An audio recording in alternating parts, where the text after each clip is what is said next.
Soalnya awal-awal kalau nggak diurusin, aku kan keluar masuk Singapura sebulan 2 kali.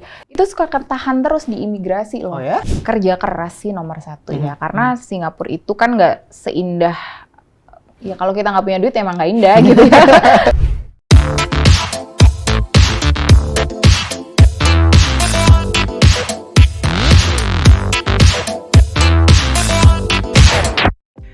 Hai Perantau, selamat datang lagi di Negeri Orang, di dalam acara Ngobras di Negeri Orang. Dan hari ini kita udah ngundang satu tamu spesial banget, Ren. Paling spesial deh Yoi. pokoknya buat episode pertamanya. Jadi kita udah ngundang Mbak Diah. Hai. Ini dia Mbak Diah Gayatri. Halo. Kalau boleh tahu Mbak Diah dari kapan sih di Singapura? Sudah lumayan lama, 7 Waduh. tahun ya. 7 tahun loh, Ren. Anaknya udah gede tuh. Iya, SMP 7 tahun. SD kan 6 tahun. Selama di Singapura ngapain aja, Mbak? Aku membangun bisnis di sana. Oh, wow, bisnis woman. Iya. Dari awal sebenarnya kan memang basic bisnis aku di Jakarta. Aku ada wedding organizer namanya Gayatri. Lalu ketika aku mulai pindah ke Singapura, aku mulai membangun bisnis itu juga di sana. Dengan nama yang sama? Dengan nama yang sama. Oh, gokil ya. Jadi dari Indonesia, Ren, bawanya ke Singapura. Dengan nama yang sama. Kenapa milih Singapura? Kenapa nggak negara lain? Dan Kenapa nggak Malaysia gitu? Iya. Kita juga sama Ya kan sama dekat itu, Brunei juga dekat gitu. Ketemu jodoh di Singapura. Jadi awalnya tuh liburan. Iya. Oh, awalnya tuh liburan. Awalnya liburan. Oke. Terus Iya, ketemu iya. jodoh. Ya udah akhirnya memutuskan untuk udah deh. Cinta mengubah segalanya, Perantau. Benar. Jadi ternyata suaminya Singaporean, guys. Oh gitu, ya. Waktu Mbak Diah pertama kali pindah ke sana, obstacle pertamanya apa? Tantangan yang paling berat itu ya menemukan apa yang mau aku bikin gitu loh. Gitu. Cuman waktu itu karena aku nggak kenal siapa-siapa, akhirnya aku bikin second account sosial media. Jadi aku add semua orang yang kira-kira tinggal di Singapura, aku add-in gitu kan. Rajin ya. Iya emang, karena nggak tahu mau Iya, ngapain iya, gitu iya, kan. iya. Jadi aku add-in. Awalnya daripada kesana cuma dateng jalan-jalan gitu ya. Jadi aku bikin second account. Nah habis udah banyak habis banyak teman, itu aku sudah mulai mempromosikan kerjaan aku yang ada di Jakarta. Jadi kalau misalnya aku lagi wedding, aku bikin live video. Aku lagi makeup, aku bikin live video. Terus aku posting. Nah dari situ mulai ada yang inbox gitu. Nice. Animonya bagus berarti ya. Emang kan kalau dunia kecantikan emang sedikit Yap. gampang gitu ya, apalagi menyentuh ke dunia perempuan gitu. Pasti. Jadi sudah ada yang inbox, terus bisa nggak belajar makeup gitu. Oh berarti aku dapat di sini. Minta belajar ya.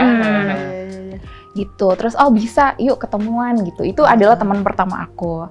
Jadi Teman ketemuan. pertama loh, Ren. Iya, teman pertama yang emang dari sosial media gitu kan. Jadi habis ketemuan, terus aku dikenalin lagi sama beberapa domestic worker yang ternyata emang yang teman pertama aku itu seorang domestic worker. Emang nggak kelihatan gitu kan ya, kalau di sana kan keren-keren juga. Yap. Jadi aku dikenalin sama teman-teman domestic worker, terus mereka emang minat pengen belajar makeup gitu. Jadi aku ngelihat nih, waktu itu aku ke Botanic Garden, aku melihat mereka pada main makeup-makeupan. Kalau hari Minggu kan libur tuh ya, makeup-makeupan. Jadi aku bilang boleh belajar tapi jangan di tempat terbuka kayak gini gitu, karena kan rawan ya, ada security segala macam kan. Jadi karena mereka antusias juga pengen belajar, dibuatlah workshop pertama itu kita sewa tempat.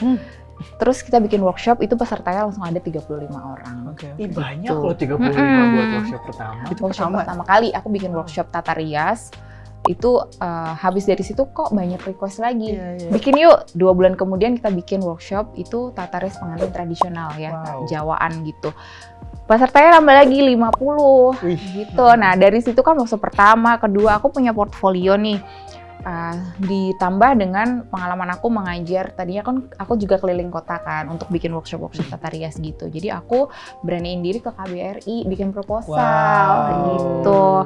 Nah dari situ KBRI akhirnya setuju, dibuatlah seminar tata rias pengantin Indonesia. Dan Disupport. Lead by Mbak Diah. Betul. Dan memang jalan Allah tuh ya, emang kayak cepet gitu. Nah, setelah itu dari seminar pesertanya sekitar 200 orang lebih. Nah, dari 200 orang itu makanya orang jadi tahu aku. Gitu. Awalnya sih seperti itu. Tadi katanya ada daunnya. Ada daunnya nih. Kalau aku denger kan barusan up semua nih ya. Daunnya kayak mulus gitu, smooth. Perjalanan Mbak Diah ini enak gitu kan, sangat membuat orang menggebu-gebu kayaknya habis nonton ini pengen deh ngikutin jejak Mbak Diah. Tapi daunnya gimana nih Mbak? Daunnya cari tempat ya. Jadi setelah workshop itu kan aku kepikiran akhirnya kalau workshop kan cuma sekali gitu ya.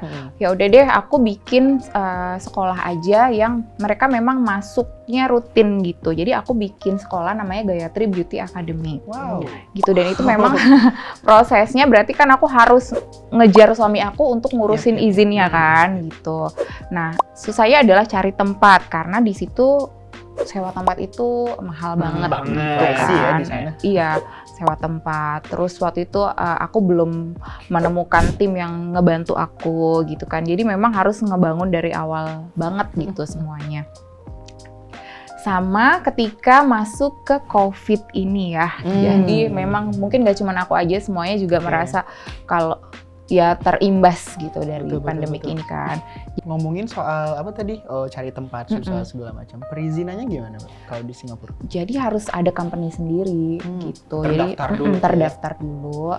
Jadi suami aku paksa jadi direkturnya karena aku kan belum bisa ya. Jadi dia yang harus ngurusin jadi direktur segala macam. Terus ya udah company-nya under suamiku dan aku yang menggerakkan itu. Gitu. Suaminya juga cinta istri, jadi begitu dipaksa ngikut. Iya, soalnya awal-awal kalau nggak diurusin, aku kan keluar masuk Singapura sebulan 2 kali. Itu suka ketahan terus di imigrasi loh. Oh ya? Iya, karena terlalu sering kan. Ngapain kamu ditanyain mulu tuh, Iya, ditanyain mulu. Jadi aku, yaudah aku nggak mau masuk sini deh kalau kamu nggak urusin aku gitu. Aku nggak usah datang. Iya. Tapi nih kalau misalkan dilihat dari Instagramnya Mbak Diah nih ya, kan di situ lebih sering ke make up tradisional ya kan, lucu gitu kayaknya, mengangkat budaya lokal di Singapura yang emang kalau wedding Singapura kayak gimana sih semua orang tahu gitu kan. Tapi Mbak kenapa ngangkatnya itu gitu ke budaya Indonesia?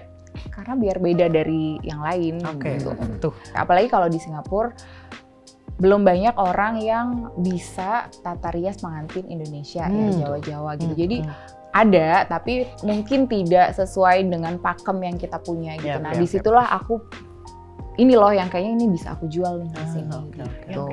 Tata rias Jawa tuh yang beneran kayak gini. Benar. Dari situ mereka lihat Instagram aku, jadi kan memang banyak orang Singapura yang keturunannya orang tuanya, nenek kakeknya itu orang Jawa. Jadi gitu. Jadi kalau misalnya cari riasan adat nih, ya udah ke Gayatri aja. Mbak Dia kan bawa sesuatu yang baru tuh, bentuknya masif kan, Mbak Dia bikin sekolah segala macam gitu. Ada ini nggak sih Mbak? Ada bentuk penolakan nggak sih dari warga sana? Nggak ada. Oh ya, se-open itu mereka ya? Suka ngelihat budaya Indonesia. Kan belum lama aku juga bikin fashion show di Gelang, Wisma Gelang Serai. Itu semuanya amazing gitu ngelihat aku bawain anak-anak itu bawain pengantin tradisional gitu Indonesia, itu semuanya suka. Dari perjalanan hidup Mbak dari 2015 yang mulai menapakkan kaki di negeri orang, berkarya di sana segala macam, hal apa yang paling pengen Mbak bagi nih ke teman-teman perantau yang lagi ada dimanapun, bagaimana cara ngakalin hidup di negeri orang? Kerja keras sih nomor 1 ya, karena Singapura itu kan nggak seindah. Ya kalau kita nggak punya duit emang nggak indah gitu ya. Semuanya mahal. Di Singapura Mbak, di sini kalau punya duit nggak indah. Benar, jadi kalau kerja keras gitu ya. Yang pertama sih izin dulu ya, mau di sana itu ngapain aja, walaupun cuman ibaratnya kita mau berkunjung atau mau mulai bisnis ataupun sebagai pekerja migran gitu ya, izin. Terusnya dokumen-dokumen kita harus jelas, lengkap gitu ya. Atau kalau mau mulai bisnis juga company-nya itu harus detail gitu ya. Seperti itu. Terus apa-apa kan mahal di sana ya. Sewa tempat mahal, biaya hidup mahal gitu. Jadi harus pintar-pintar mengarrange itu sih, biaya-biaya itu. Seperti itu. Sama itu kerja keras. Harus punya ide mau ngapain. Nah, itu dia. Dan kita harus rajin cari informasi terus-terusan ya, apa yang lagi happening, apa yang Iya, lagi benar. tren kayak gitu. Jangan malu sih. Oh, itu dia. Jangan malu Jangan untuk gengsi, Ren. mencoba, Jangan jangan gengsi. Tuh.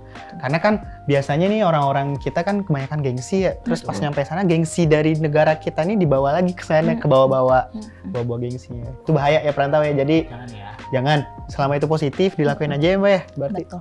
Satu lagi, tetap jadi diri sendiri walaupun kita udah di negeri orang.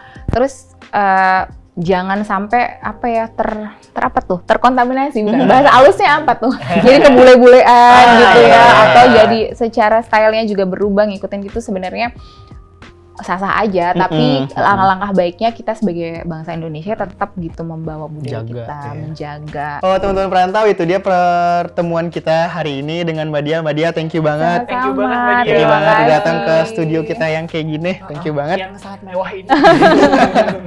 Oke, nggak usah lama-lama. Saya Ragil. Aku Era Kusma Direja. Saya Diah Gayatri. Sampai jumpa. Bye.